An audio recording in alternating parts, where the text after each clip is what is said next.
Hello, എല്ലാവർക്കും നമസ്കാരം. എൻ്റെ പേര് വിനയ് മോഹൻ. ഞാൻ ഇന്ന് വന്നിരിക്കുന്നത് നമ്മുടെ ആലപ്പുഴയിലുള്ള പെരുവന ജംഗ്ഷനിലാണ് അല്ലേ? എവിടെ? പെരുവന ജംഗ്ഷനില്ല, ആലപ്പുഴയിൽ നിന്ന് നമ്മുടെ വളവനാട് മാരക്കുളം കോൾഗേറ്റ് ജംഗ്ഷനിൽ നിന്ന് പടിഞ്ഞാറോട്ട് വരുമ്പോൾ ഉള്ള റൂട്ടാണ്. കൃത്യമായിട്ട് എനിക്ക് പറഞ്ഞാൽ തന്നെ അറിയാമല്ലോ, എൻ്റെ വീടിൻ്റെ അടുത്ത്. ഹലോ, എല്ലാവർക്കും നമസ്കാരം. എൻ്റെ പേര് വിനയ് മോഹൻ. ഞാൻ ഇന്ന് വന്നിരിക്കുന്നത് സംഭാരം കണ്ട് ആലപ്പുഴ കണ്ടിട്ടുണ്ട്. പെരുവന ജംഗ്ഷനാണ് അല്ലേ? അത് നിങ്ങളൊന്ന് കാണിക്കാൻ. ആലപ്പുഴയിൽ നിന്ന് നമ്മുടെ വളവനാട് ഇതാണ് നമ്മുടെ ചേട്ടൻ്റെ സ്പെഷ്യൽ സംഭാരം ഇപ്പോൾ ഉണ്ടാക്കുന്നത്. നിങ്ങളെ കാണിക്കും. അപ്പോൾ വഴിയൊക്കെ ചേട്ടന് പറഞ്ഞാൽ ഒന്ന് കാണിച്ചു. ഉപ്പ് ചേട്ടൻ ഇവിടെ ഞാനൊരു ഗ്ലാസ് കാണിക്കും കണ്ടിട്ടുണ്ട്. അത് നിങ്ങളൊന്ന് കാണിക്കാൻ വേണ്ടിയിട്ട് വന്നതാണ്. നമുക്കതൊന്ന് കണ്ടു നോക്കാം എങ്ങനെയുണ്ടെന്ന്. ഇതാണ് നമ്മുടെ ചേട്ടൻ്റെ സ്പെഷ്യൽ സംഭാരം ഇപ്പോൾ ഉണ്ടാക്കുന്നത്. നിങ്ങളെ കാണിക്കും. ഒരുപാട് സൈസ് അപ്പോൾ വഴിയൊക്കെ ചേട്ടന് പറഞ്ഞാൽ ഒന്ന് കാണിച്ചു. ഉപ്പ് ഇതാണ് ചമ്മന്തി.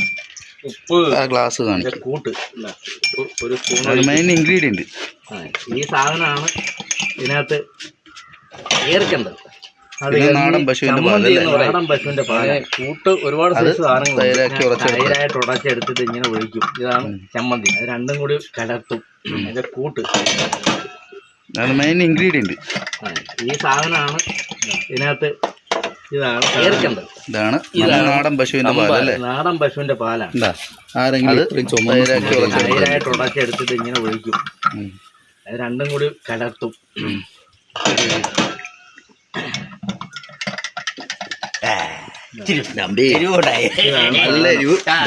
നല്ല പുളി. നേരത്തെ പറഞ്ഞില്ലേ, ആരെങ്കിലും ഇത്രയും സംഭാരം മുമ്പ് കണ്ടിട്ടുണ്ട്? മറ്റേ തൈരും ഇതൊക്കെ കൂടെ മിക്സ് ചെയ്ത് കഴിച്ച എങ്ങനെയാ അതേപോലെ കുറച്ച് നേരത്തേക്ക് നമ്മളെ കിളി പോകും. നല്ല എരിവ്, നല്ല പുളി. എത്ര രൂപയുടെ? നേരത്തെ പറഞ്ഞില്ലേ, 25 രൂപ. ഇത് വരേണ്ട വരിയൊന്ന് പറഞ്ഞു കൊടുക്കുമോ?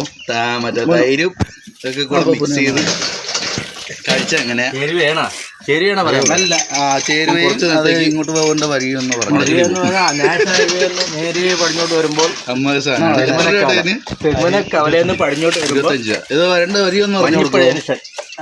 കോലാഞ്ഞ് മഹാവിഷ്ണു ക്ഷേത്രത്തിന്റെ തെക്ക് ശരിയാണ് പറയാം. നല്ല ചേരുവയും അത് 200 മീറ്റർ വരിയെന്ന് പറഞ്ഞു. പടിഞ്ഞോട്ട് വരുമ്പോൾ പലചരക്കടയാണ് അല്ലേ? മഞ്ഞിപ്പഴ വർഷത്തോളമായി. അതായത് ക്ഷേത്രത്തിന്റെ ഇൻഗ്രീഡിയൻസ് എന്തൊക്കെ ഇൻഗ്രീഡിയൻസ്? 200 മീറ്റർ ഇഞ്ചി, പരിപാടി തുടങ്ങിയിട്ട് പച്ചമുളകുണ്ട്. ഈ സംഭാരം ഒരു പലചരക്കടയാണ് അല്ലേ? 10 വർഷത്തോളമായി. തക്കാളിക്കുണ്ട്. എല്ലാ